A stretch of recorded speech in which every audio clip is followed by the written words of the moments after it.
नमस्कार दोस्तों, एक बार फिर स्वागत है आपका आपके अपने चैनल लाइव उमंग में। तो आज हम इस वीडियो के माध्यम से बात करने वाले हैं। अभी हाल ही में ECIL ने टेक्निकल ऑफिसर की वैकेंसी का नोटिफिकेशन जारी किया गया है। जो उम्मीदवार ECIL में वैकेंसी का वेट कर रहे थे, उनका इंतजार अब खत्म करते हुए ECIL ने ये एक लेटेस्ट वैकेंसी का नोटिफिकेशन जारी किया है।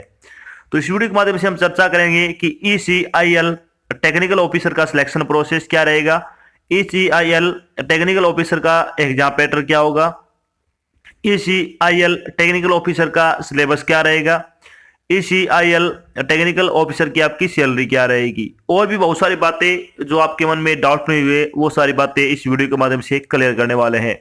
अगर आपको कोई चीज समझ में नहीं आती है तो आपको इसी वीडियो के डिस्क्रिप्शन में एक लिंक मिल जाएगा, जो इसका ऑफिशियल नोटिफिकेशन का लिंक होगा। आप उस पर क्लिक करके सारी जानकारी देख सकते हो। इसके अलावा आप नीचे दिए गए कमेंट बॉक्स में भी कमेंट करके अपने डाउट क्लियर कर सकते हो। तो चलिए शुरू करते हैं आज की जानकारी को। जानकारी किस चीज के बारे में? आज आपकी ECIL टेक्निकल ऑफिसर वैकेंसी 2021 का नोटिफिकेशन आपका जारी हो चुका है। Electronics corporation of India limited यानी ECIL ने इलेक्ट्रॉनिक मैन्युफैक्चरिंग सर्विसेज डिवीजन यानी EMSD व कई अन्य डिवीजनों और पूरे भारत में साइटों पर तकनीकी अधिकारी यानी टेक्निकल ऑफिसर के पदों की भर्ती के लिए एक अधिसूचना जारी की है। इस अधिसूचना के अनुसार ECIL ने तकनीक अधिकारी यानी टेक्निकल ऑफिसर के लिए 300 रिक्त पदों पर ऑफलाइन आवेदन आमंत्रित किए हैं।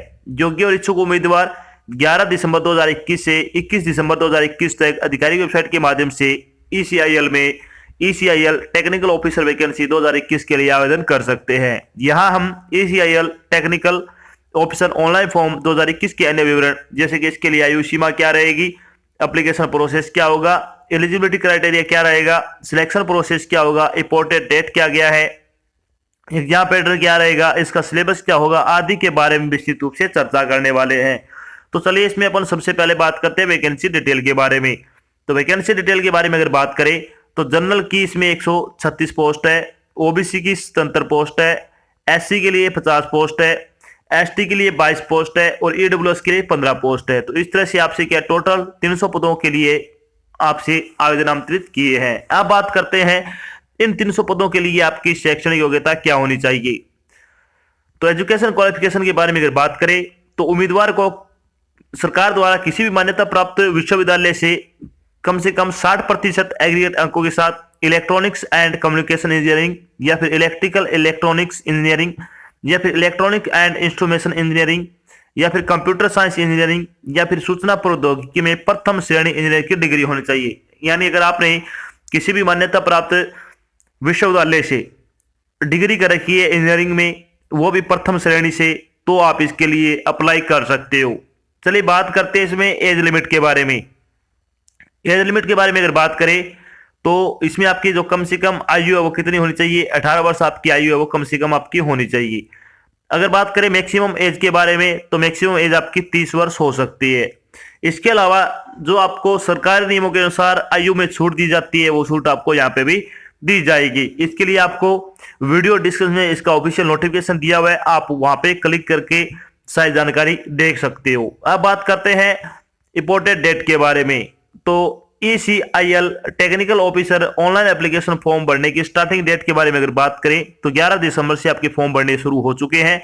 अगर लास्ट डेट के बारे में बात करें यानी ECIL technical officer online application form भरने की लास्ट डेट के बारे में तो 21 दिसंबर 2021 तक आप अपना फॉर्म भरकर जमा करवा सकते हैं। अगर आप इसके बाद अपना फॉर्म भरते हो या फिर जमा करवाते हो तो आपके फॉर्म को अमान्य या रिजेक्ट कर दिया जाएगा। तो इसलिए आपको क्या 21 दिसंबर से पहले पहले आपको अपना फॉर्म भर के जमा करवाना है। अब बात करते हैं कि इसके इंपोर्टेंट डॉक्यूमेंट क्या क्या होने चाहिए। यानी जब आप इसका फॉर्म भरोगे यानी ECIL technical officer online application form भरने के लिए आपके पास डॉक्यूमेंट क्या क्या होने चाहिए। एक तो आपकी 10वीं 12वीं और इंजीनियरिंग डिग्री की फोटोकॉपी, साथ में एक आपका जो फोटो लेटेस्ट फोटो, आपका सिग्नेचर, 2-3 चीजें इंपोर्टेंट है। इसके अलावा जो कास्ट सर्टिफिकेट है वो भी आपका लगेगा इसमें, मूल निवास लगेगा इसमें, और 2 चीजें इंपोर्टेंट क्या आपकी वो है, एक तो आपका खुद का फोन नंबर, एक आपकी ईमेल आईडी। ये 2 चीजें आपको खुद की पर्सनल लगानी है, क्योंकि जब भी कोई नई जानकारी दी जाएगी आपको या तो आपको फोन के माध्यम से दी जाएगी या फिर आपकी ईमेल के माध्यम से आपको जानकारी दी जाएगी। क्योंकि बहुत बार ऐसा होता है जब हम फॉर्म भरवाने जाते हैं तो वहां जो फॉर्म भरता है वो व्यक्ति वो अपना फोन नंबर और ईमेल आईडी इसमें डाल देता है। तो उससे क्या होता है, जब आपका सिलेक्शन होता है या फिर कोई और चीजें आपसे इंपॉर्टेंट चीजें मांगी जाती है तो आप उससे वंचित रह जाते हो, क्योंकि आप वो तो चेक करेगा नहीं, ये चीजें आपको चेक करनी होती है। तो अपना खुद का अगर फोन नंबर डालोगे और अपनी ईमेल आईडी डालोगे तो आप समय समय पर अपनी ईमेल आईडी चेक करते रहोगे और आप उसके माध्यम से सारी चीजें वहां पे भेज सकते हो। तो ये दो चीजें हैं जो आपकी खुद को जो आप रखते हो अपने पास वो पर्सनल डालनी है। अब बात करते हैं कि ECIL टेक्निकल ऑफिसर का सिलेक्शन प्रोसेस क्या रहेगा। तो ECIL technical officer selection process के बारे में अगर बात करें तो BE BTech के अंकों और अनुभव के आधार पर आपकी मेरिट लिस्ट है वो तैयार की जाएगी। यानी आपका सीधा सीधा बोले तो आपका सिलेक्शन है वो मेरिट बेसिस रहेगा, ना इसमें कोई एग्जाम होगा ना ही कोई इसमें इंटरव्यू रहेगा। तो ओनली इसमें क्या रहेगा, आपकी जो मेरिट लिस्ट है वो ही निर्भर करेगी कि आपका सिलेक्शन होगा या नहीं होगा, वो किस हिसाब से बनाई जाएगी। तो इसमें 80% वेटेज है वो आपका BE BTech का जो आपका इंजीनियरिंग डिग्री है उसका जो नंबर है उसका वेटेज रहेगा। जो 20% वेटेज है वो आपका वर्क एक्सपीरियंस का वेटेज रहेगा। यानी वर्क एक्सपीरियंस का इसमें वेटेज क्या रहेगा, 6 महीने का अगर आपके पास कम से कम एक्सपीरियंस है तो आपको 2.5 नंबर दिए जाएंगे। इससे ऊपर जैसे भी आपके एक्सपीरियंस होगा उसी हिसाब से आपके 2.5 नंबर आपके ऐड कर दिए जाएंगे। टोटल आपका जो अनुभव होगा यानी कार्य अनुभव होगा उसके 20 नंबर आपको दिए जाएंगे। जो आपके कार्य का अनुभव उसके ऊपर डिपेंड करेगा। तो इन दो चीजों पे आपका जो सिलेक्शन है वो होगा। यानी किस किस चीज पे वेटेज रहेगा आपका, जो आपने इंजीनियर डिग्री में मार्क्स किए हैं उसका 80% और 20% वेटेज रहेगा आपका वर्क एक्सपीरियंस का। इन दो चीजों के बाद आपकी मेरिट लिस्ट तैयार की जाएगी। उसके बाद आपका डॉक्यूमेंट वेरिफिकेशन के लिए बुलाया जाएगा।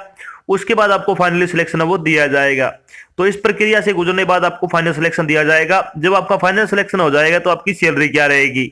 सैलरी बारे में अगर बात करें तो आपकी ECIL टेक्निकल ऑफिसर सैलरी बारे में थोड़ी चर्चा कर लेते हैं।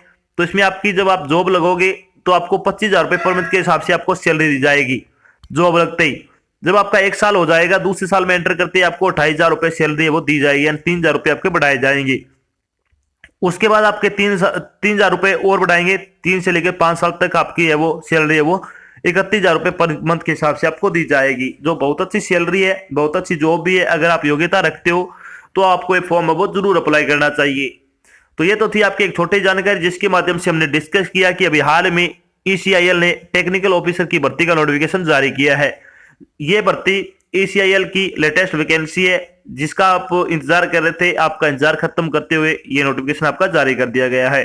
और साथ में हमने डिस्कस किया कि ECIL टेक्निकल ऑफिसर का सिलेक्शन प्रोसेस क्या रहेगा, ECIL टेक्निकल ऑफिसर का सिलेबस क्या रहेगा, ECIL टेक्निकल ऑफिसर का एग्जाम पैटर्न क्या होगा, ECIL टेक्निकल ऑफिसर की आपकी सैलरी क्या रहेगी। इसके अलावा ECIL technical officer online application form में आपके इंपोर्टेंट डॉक्यूमेंट क्या क्या लगेंगे वो भी हमने यहाँ पे विस्तृत रूप से चर्चा की है। आशा करते हैं हमने आपको जो जानकारी प्रोवाइड करवाई है वो आपको अच्छी लगी है और समझ में आई है। अगर जानकारी अच्छी लगे तो इस वीडियो को लाइक और शेयर जरूर करें। अगर आप चैनल पे नए तो चैनल को सब्सक्राइब कर लेना और साथ में आपको एक बेल आइकन दिख रहा है उसको आपको प्रेस कर लेना ताकि जब भी कोई नई जानकारी डाल जाए आपके पास उसका नोटिफिकेशन आ जाए और आप जल्द से जल्द की जानकारी ज्वाइन कर सको। तो आज की जानकारी बस इतना ही, मिलते हैं एक नई जानकारी के साथ, तब तक के लिए जय हिंद, जय भारत, धन्यवाद।